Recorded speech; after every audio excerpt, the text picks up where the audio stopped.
Hi everyone welcome back to my YouTube channel केमते छन संग माने जगन्नाथ कृपार समस्ते भलरे थिबे। आज मैं आपण माननकु पुराना रुमाल रे किछिटा जिनस करके देखेबी जोटा कि आपण माननकु बहुत भल लागिबो। आपण माने केबे भी विश्वास कर नथिबे कि रुमाल रे एमती जिनस बन परिबो बोली।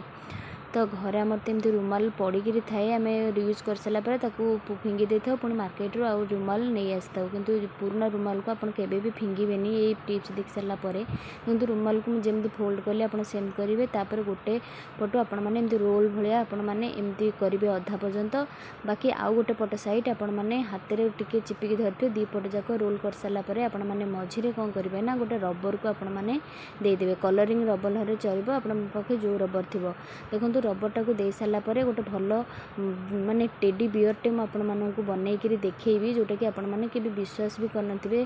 अब एत सुंदर भाव में आम रुमाल को रियूज करते सुंदर छोट पिला एत सुंदर जिनस आम बनई पारिबा जोटा कि मार्केट रे आपण मैंने देखिए बहुत रेट तार किंतु एटा आम सहजरे रुमाल रे आम बनईबा तो बहुत आपन को आश्चर्य लगे। तेणु भिडियोटी को जमार भी स्किप करबेनी फर्स्ट टू लास्ट पर्यंत निहाती भाव में देखंतु मु दीटा रबर दे सारा मझे गोटे सेप देवाई किसी कपड़ा से मुझे जहाँफल कि टेडी बियरटार टी भल सेपटा फेसटार सेपटा भल आसो। तो देखंतु मु ताकू कर सारापर आपण मैंने केबे भी भाभी नथिबे कि रुमाल रे आम एमती जिनस बनई पारिबा बोली।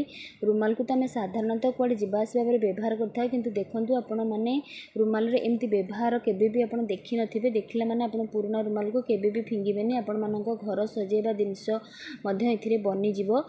तापरे देखंतु मु एटा को गोटे भल टेडी बियर रो शेप दे देली तापरे मु तार कोन करबी ना आखि कान एवं पाटीर शेप दे देले आपण माने पूरा परफेक्टली जानी परिबे कि जिनसटा केते सुंदर भाव में बनी पारुची। जो जिनस को आम माने पुराना भाविक फिंगी दे था ना देखो केते सुंदर जिनस ताधर बनीगला और केते क्यूट मध्य देखा जाउची और पिला माने याको देखले बहुत खुशी हेबे। आपण माने याको ड्राइंग रूम रे मध्य रखी परिबे और चाबी रिंग मध्य आपण एथिरे बनई परिबे। देखंतु केते सुंदर भाव में एटा बनीगला और बहुत सुंदर मध्य देखा जाउची। आपण माने रुमाल को तो एमती बेकार भाबे फिंगी दोथिबे बा यूज करनथिबे देखंतु आपण तार एमिति यूज करंतु आपण मानकु बहुत बढ़िया लागिबा और बहुत सैटिस्फाइड मिलिबो मध्य।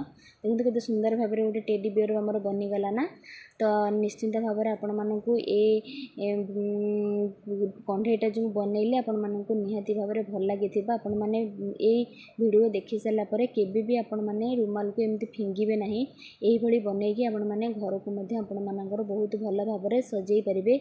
आपण मानकु बहुत भल मध्य लगे आम जदि यूज कर चलते सेकेंड में आपण मानक से रुमाल आहरी गोटे बढ़िया जिनस देखी।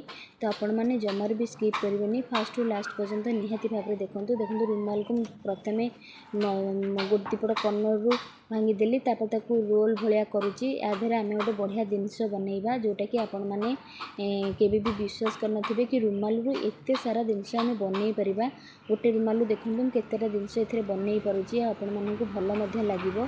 एथिरे म आपण मानकु रोज करके देखैबी जोटा कि आपण माने मार्केट रू तो आनी थांती प्लास्टिक रे रोज मिलथाय किंतु रुमाल रे रोज आपण माने केबे विश्वास कर परिबेनी कि देखंतु रोज रे शेपटा भल आसिले आसीगला।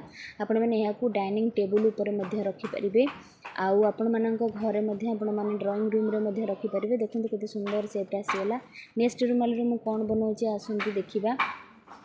आपण रुमाल को प्रथमे फास्ट अधा फोल्ड करेंगे तापर आउ गोटे फोल्ड आनिक सामान मेजरमेंट करेंगे ना एपट सेपट होपर आप अपोजिट साइड रू पुणी आउ गोटे दीटा फोल्ड करेंगे। देखो मुझे करुच्ची आपने सेमती करूँ आमती आपने घरे बनईकि आपण घर को डेकोरेट करेंगे। देखो मुझे दी भांग भांगी देली आउ गोटे पट साइड रू ताकि देखो मुझे काढ़ुची आपने सेमती काढ़ीदेवे चारिपट रू आम काढ़ीदेले देखो गोटे बोट्र सेप आसीगला। तापर आपण मैंने चारिपट कर्नर को काढ़ीदेवे। देखो गोटे आम डाइनिंग उपर आम पानी बोतल हो बा स्टडी टेबुल रे पेन स्टैंड हो बा पानी बोतल हो आपण मैंने एमती अदरकारी जिनस को फिंगी देउथिले ना देखो केते सुंदर जिनसटा आमर बनीगला।